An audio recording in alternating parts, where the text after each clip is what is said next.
इचलकरंजीतील station मार्गावरील पंचरत्न मंगल कार्यालयासमोरील स्वागत कमानीचं हिंदू हृदय सम्राट शिवसेना प्रमुख स्वर्गीय बाळासाहेब ठाकरे प्रवेशद्वार असं नामकरण करावं आणि त्याचं सुशोभीकरण करण्याची मागणी ठाकरे शिवसेनेनं महापालिकेकडे केली आहे। या मागणीसाठी जिल्हाप्रमुख संजय चौगुले यांच्या नेतृत्वाखालील शिष्टमंडळानं महापौर उदय धातुंडे यांची भेट घेऊन चर्चा केली। हिंदू हृदय सम्राट बाळासाहेब ठाकरे यांचं 2026-27 हे जन्मशताब्दी वर्ष आहे।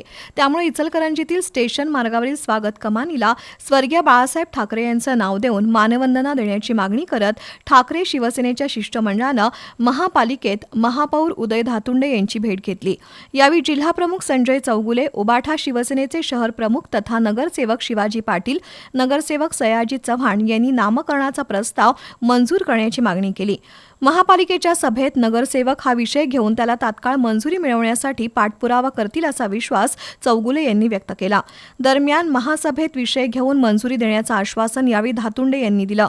शिष्टमंडळात उपजिल्हाप्रमुख मलकारी लवटे, धनाजी मोरे, मनोज भाट, महिला आघाडी उपजिल्हा संघटिका मंगल मुसळे, स्नेहल मस्के, लक्ष्मी बुर्ले, मधुमती खराडे, युवासेना शहर प्रमुख सागर जाधव, शहर समन्वयक रतन वाझे, विजय जोशी, दत्ता साळोखे, बसय्या स्वामी, भरत शिवलिंगे, राजेंद्र मोकाशी यांच्यासह आजी माजी पदाधिकारी कार्यकर्त्यांचा समावेश होता।